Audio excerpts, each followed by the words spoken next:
స్వార్థధ్వని సిలువ ధ్వని వినువారి హృదయాలలో విజయధ్వని. ఈరోజు పునరుద్ధాన దినం. దీని గురించి ఒక్క మాట మనం చదువుదాం. కొరింథీయులకు రాసిన 2వ పత్రికలో, కొరింథీయులకు రాసిన 2వ పత్రిక 3వ అధ్యాయంలో చాలా వచనాలు ఉన్నాయి. 4 నుండి చదువుదాం. 3, 4 నుంచి చదువుదాం. 2 కొరింథియన్స్ 3వ అధ్యాయం 4 నుంచి చదువుదాం. క్రీస్తు ద్వారా దేవుని ఎడల మాకిట్టి నమ్మకము కలదు.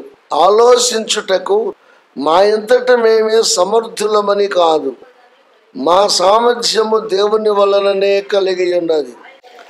ఆయనే మమ్మను క్రొత్త నిబంధనకు అక్షరమునకు కాదు గాని ఆత్మకే పరిచారకులమవుటకు మాకు సామర్థ్యము కలిగించి ఉన్నాడు. అక్షరము చంపును గాని 7 మరణ కారణముకు పరిచర్య రాళ్ల మీద చెక్కబడిన అక్షరములకు సంబంధించినదైనను మహిమతో కూడినదాయను. చాలా లోతైన విషయం. ఇక్కడ పౌలు గారు శరీర సంబంధమైన మహిమ, 2 ఆత్మ సంబంధమైన మహిమ, ఈ వివరణ ఇవ్వాలి అనుకున్నాడు దైవజనుడు. దీనికి 2టిని ఎన్నుకున్నాడు. శరీర సంబంధమైన మహిమ కళ్ళ ఎదుట కనపడే దానికి గుర్తుగా మోషే సీనాయి పర్వతం మీదకు వెళ్ళి దేవునితో 40 రాత్రులు పగలు గడుపుట వలన దేవుని మహిమ మోషే మీద పడుట వలన, దేవుని మహిమ మోషే మీద పడుట వలన మోషే ముఖం ఏమైంది? ప్రకాశించింది. తరువాత ఇంకొక వ్యక్తి వల్ల కూడా మహిమ కలిగింది. అది యేసు ప్రభు వారి వల్ల కలిగింది. మోషే వల్ల కలిగిన దానికి శరీర సంబంధమైన మహిమ అన్నాడు. యేసుక్రీస్తు వల్ల కలిగిన దానికి ఆత్మ సంబంధమైన మహిమ అన్నాడు. ఇప్పుడు మోషే వల్ల కలిగిన మహిమను పౌలు గారు కించపరచటం లేదు. ఆ వాస్తవాలు ఒప్పుకుంటూనే ఏది స్థిరమైనది, దేవునికి స్తోత్రం, ఏది నిజమైనది తెలుసుకోవలసిన బాధ్యత క్రైస్తవ సంఘము మీద ఉన్నది అనేది ఆయన తపన. మీకు అర్థమయ్యేలాగా 40 రోజులు మోషే దేవునితో గడుపుట వలన దేవుని మహిమ ప్రభావం మోషే మీద పడుట వలన మోషే ముఖం ఏమయ్యింది? దగ మెరిసింది. ఆయన దిగి వచ్చినప్పుడు కిందున్న ఇశ్రాయేలీయులు మోషే ముఖమును చూడలేకపోయారు. చూడలేక వాళ్ళు ఏం చేశారు? ఇటు చూడండి అందరూ ఒక్కసారి. మోషే, నీ ముఖమును చూడలేకపోతున్నాము, నీ ముఖానికి ముసుగు వేసుకో అన్నారు.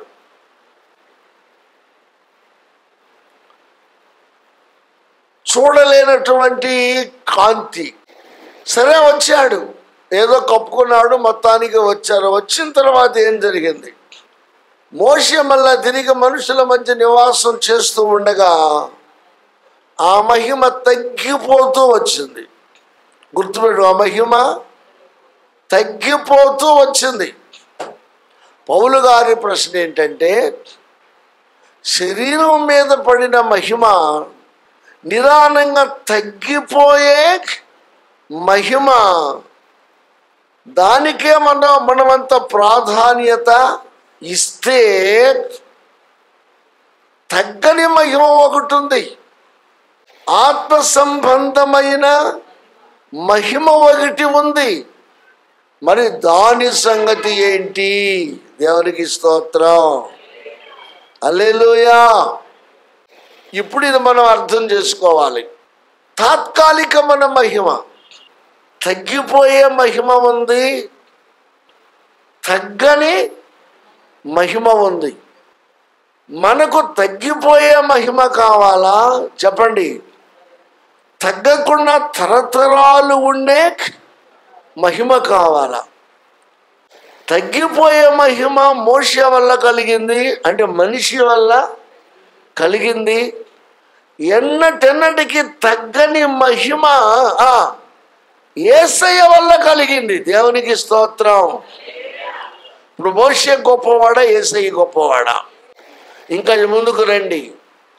మోషే 40 ఏళ్ళు సేవ చేశాడు, చనిపోయాడు, సమాధి చేయబడ్డాడు. సమాధి ఎవడికి తెలియదు.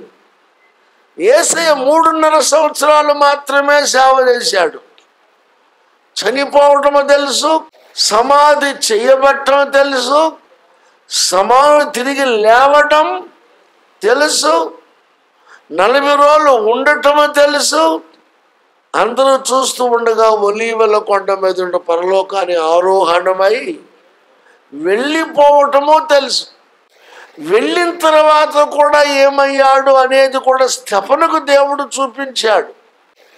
వెళ్ళిపోయాడు, ఉన్నాడు లేడు ఎవడికి తెలుసు అంటే, స్తెఫను రాళ్లతో కొట్టి చంపేటప్పుడు ఆయన మనోనేత్రము తిరగబడి అటు పైక చూస్తూ అంటున్నాడు, నేను నమ్మిన నా యేసు క్రీస్తు తండ్రి ప్రక్కన ఉన్నాడు. దేవునికి స్తోత్రం. నేను ఆయనను చూచుచున్నాను, నేను ఆయన దగ్గర వెళుతున్నాను అన్న నమ్మకం నాకు ఉంది. కాబట్టి శరీరాన్ని మీరు ఏమైనా చేసుకోండి, నాకు సంబంధం లేదు. ఇవాళ కాకపోతే రేపైనా శరీరమే. శరీరము చనిపోద్ది, శరీరము కుళ్ళిపోద్ది. శరీర సంబంధమైన వాటి మహిమ చెప్పండి తగ్గిపోతాయి, తరిగిపోతాయి. దీన్ని పట్టుకొని మనము దీన్ని మెయిన్గా తీసుకొని తగ్గని మహిమను పోగొట్టుకోవటం ఎలా? దేవునికి స్తోత్రం. హల్లెలూయా. తగ్గని, ఎన్నటికీ తగ్గని మహిమ మనకు కావాలి. అది యేసుక్రీస్తులో లభిస్తుంది. Praise the lord. యోహాను సువార్త 17లోకి వెళ్దాం. 17 మొదటి నుంచి చదవండి. యేసు ఈ మాటలు చెప్పి ఆకాశము తట్టు కన్నులెత్తి ఇట్లా నేను, తండ్రి నా గడియ వచ్చి ఉన్నది, నీ కుమారుడు నిన్ను మహిమ పరచున్నట్లు నీ కుమారుని మహిమ పరచుము. దేవునికి స్తోత్రం. నీవు నీ కుమారునికి ఇచ్చిన వారందరికీ ఆయన నిత్యజీవం అనుగ్రహించినట్లు సర్వ శరీరుల మీదను ఆయనకు అధికారము ఇచ్చితివి. అద్వితీయ సత్యదేవుడవైన నిన్నును నీవు పంపిన యేసు క్రీస్తును ఎరుగుటయే నిత్య జీవము. ఇక్కడ కొంచెం ఆగుదాం. దేవునికి స్తోత్రం చెప్పండి. హల్లెలూయా. ఇక్కడేమంటున్నాడు? కుమారుని వల్ల దేవుడు మహిమపరచబడ్డాడు. త్వరగా, దేవుని వల్ల కుమారుడు మహిమపరచబడ్డాడు. మా ఇద్దరమే పొందటం కాదు, అక్కడున్న లాజిక్ అర్థం చేసుకోవాలి. క్రీస్తు దేవుని మహిమపరిచాడు. కుమారుడు చాలు నన్ను మహిమపరిచాం. తండ్రి యేసుని మహిమపరిచాడు. చాలు తండ్రి నువ్వు నన్ను మర్చావు. అక్కడితో ఆగిపోతే అండర్స్టాండ్, అక్కడితో ఆ మహిమ ఎవరి మధ్య తిరుగుతుంది చెప్పాలి, అర్థం కావాలి. ఆ మహిమ ఎవరి మధ్య తిరుగుతుంది? తండ్రి నుంచి కొడుక్కి, త్వరగా కొడుకు నుంచి తండ్రికి. మళ్ళీ చెప్పండి, కొడుకు నుంచి తండ్రికి, తండ్రి నుంచి కొడుక్కి. సుఖం ఏంటి? అర్థమైన వాళ్ళు స్తోత్రం చెప్పండి. ఈయన వల్ల ఆయనకి మహిమ, ఆయన వల్ల సుఖం ఏంటి? ఇంకా పరలోనికి రావాల్సిన అవసరత ఏంటి? ఆయన పంపవలసిన అవసరత ఏంటి? అలా కాదు, అది కరెక్ట్ కాదు. అదే అయితే మనం అక్కడే ఉండిపోవచ్చు. భూలోకం రానవసరం లేదు. నీ నుండి నాకు కలిగిన మహిమ, నా నుండి నీకు కలిగిన మహిమ మనుషులందరికీ కలగాలి.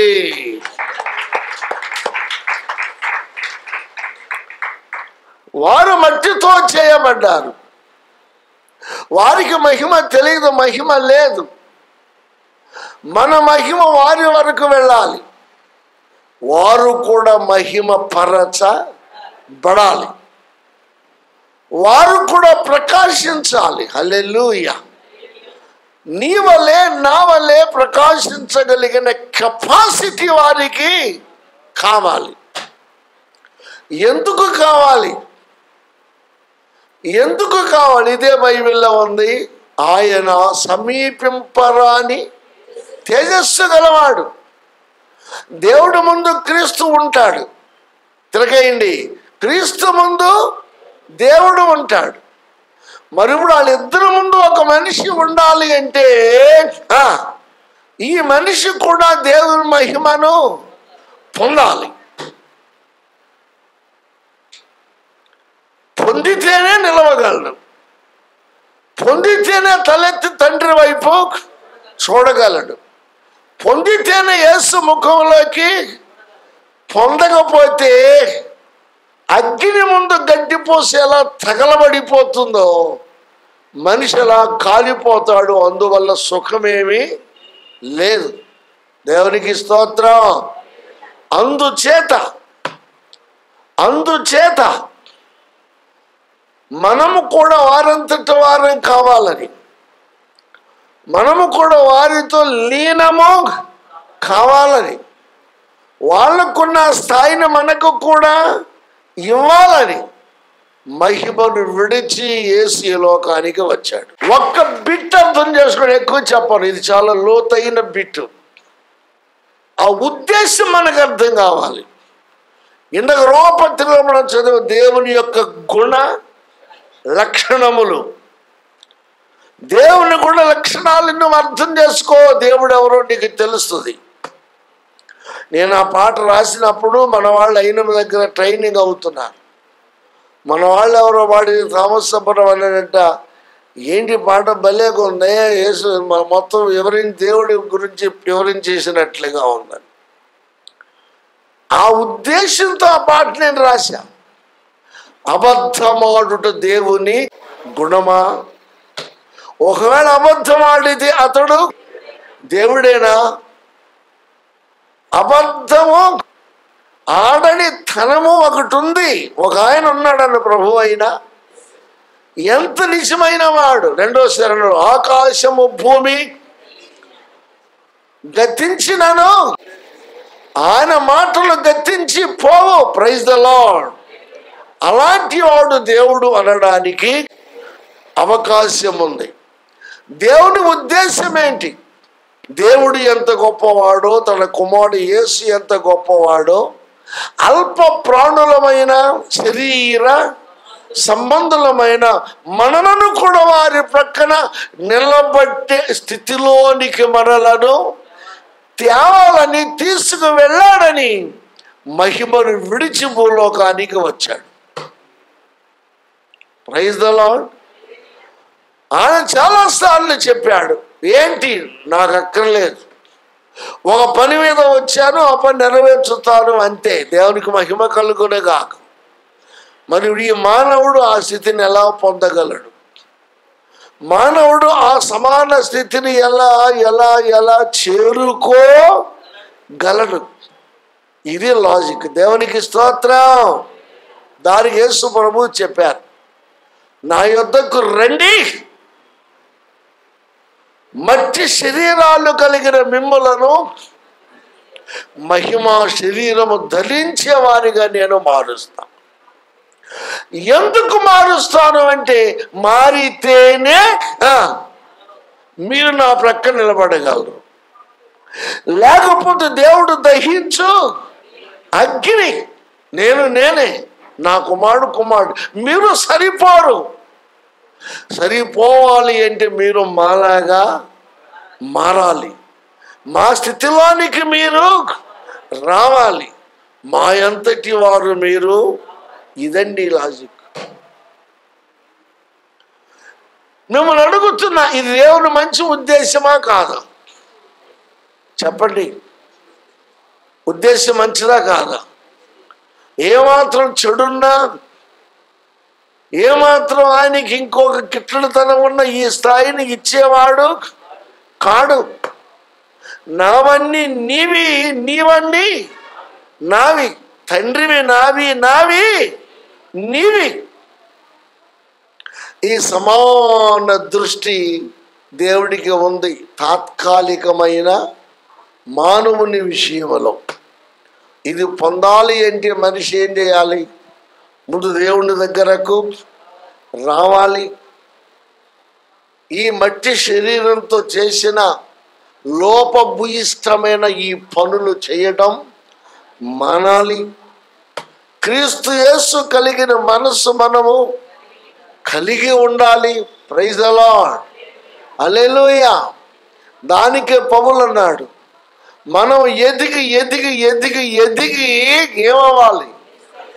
ఏ సంతటి వారము కావాలి. అది కావాలి అంటే ఆయన మనం అర్థం చేసుకోవాలి. ఇప్పుడు చెప్పండి, యేసు కన్యమరీకు పుట్టాడు, ఓకే. మనుషుల దయలో దేవుడి దయలో ఎదిగాడు, ఓకే.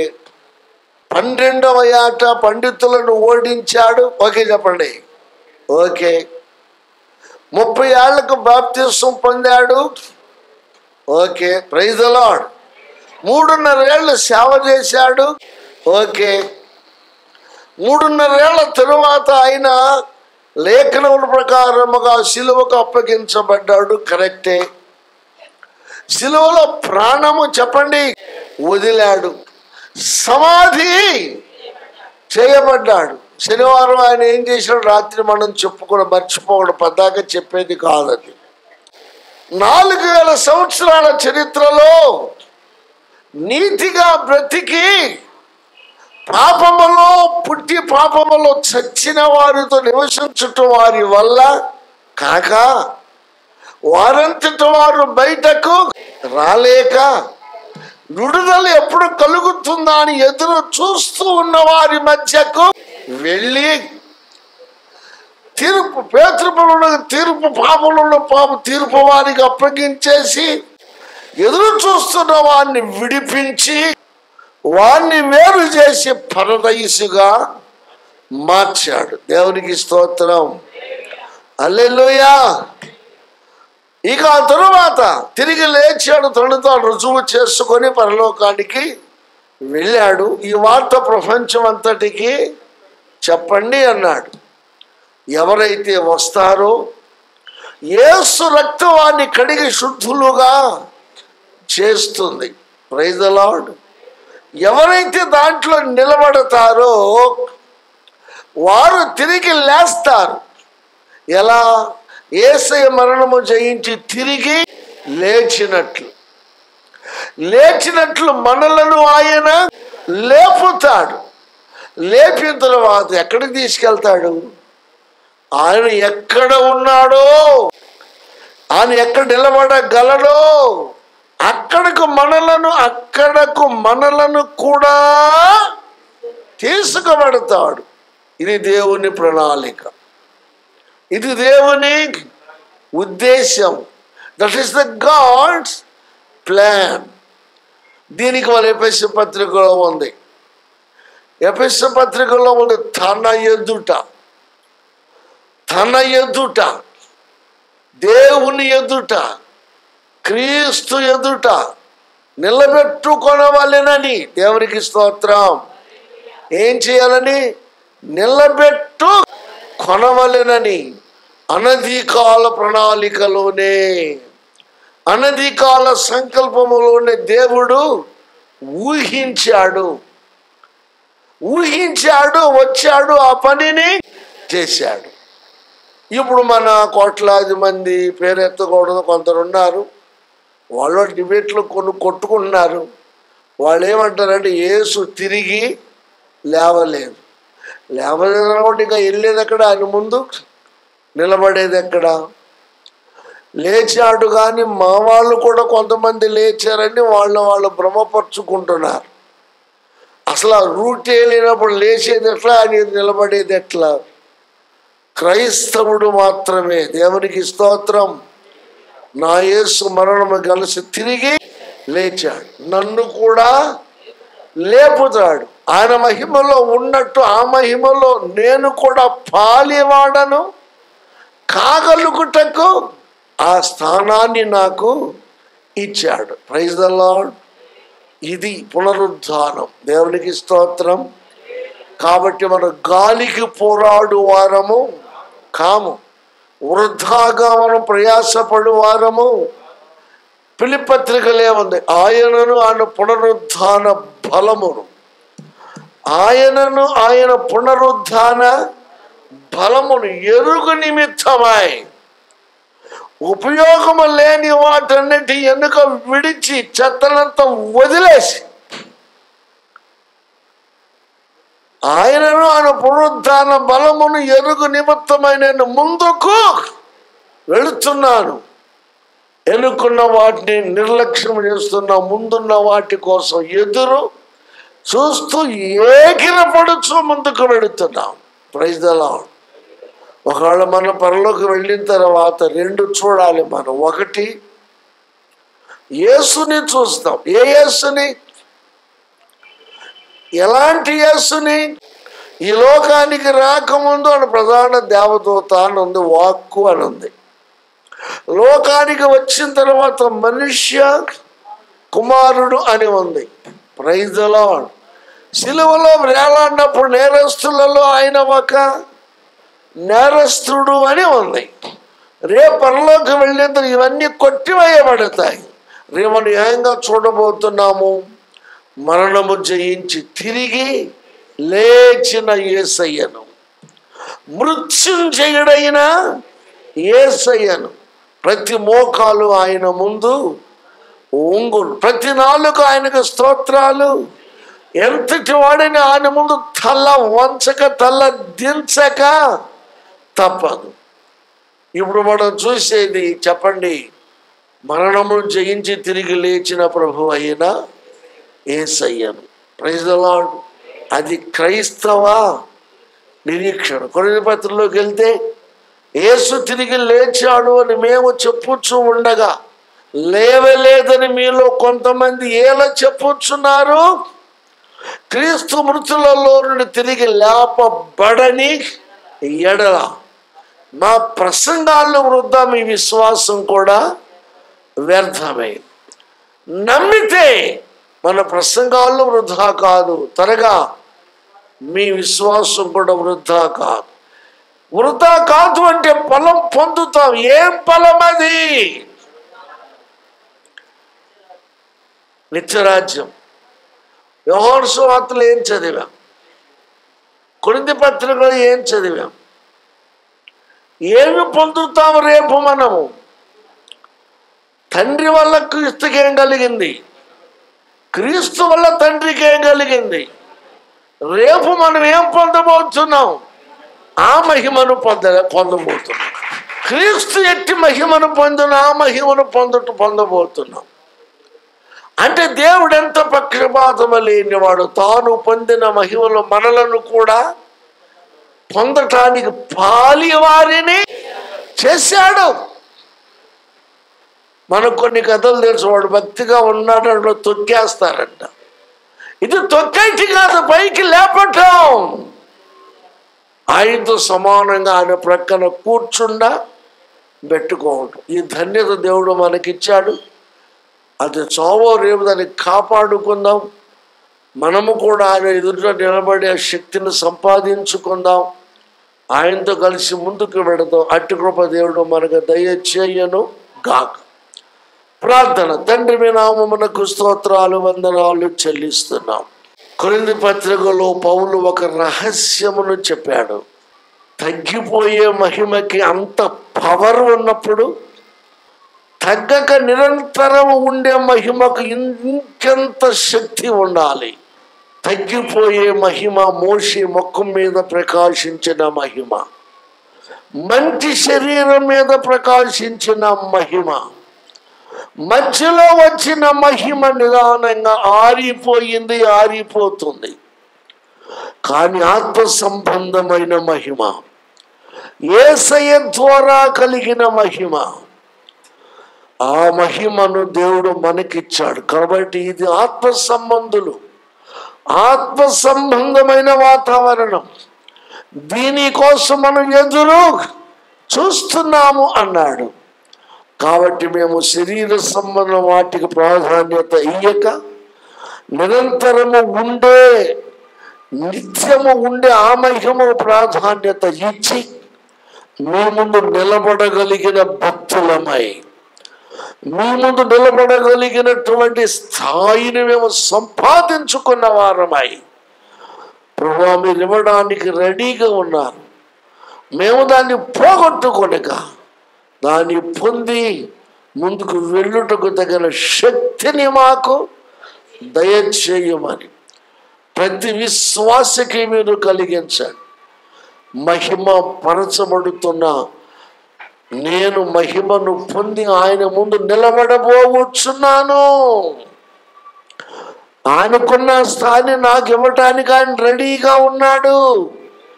ఆయన ఉండు స్థలంలో నేను కూడా ఉండబోతున్న జ్ఞాపకము, జ్ఞానము ఈ బిడ్డలకు దయచేయమని ఈ చక్కటి విషయాన్ని నీరు కట్టి ఫలింప చేయమని యేసునామమున వేడుకొనుచున్నాము తండ్రి, ఆమేన్.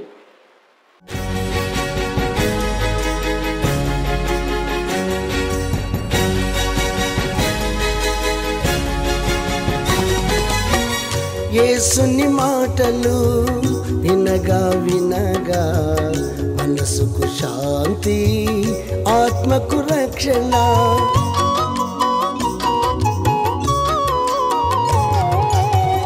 యేసుని మాటలు వినగా వినగా మనసుకు శాంతి, ఆత్మకు రక్షణ.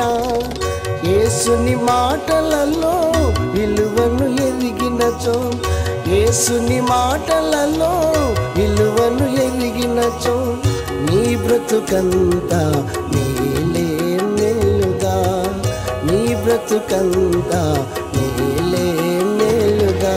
వినగా వినగా యేసు సువార్త కలుగును హృదయాలలో విశ్వాసం. వినగా వినగా యేసు సువార్త కలుగును హృదయాలలో విశ్వాసం. అందుకే అందరూ రండి కూర్చోండి వినండి. అందుకే అందరూ రండి కూర్చో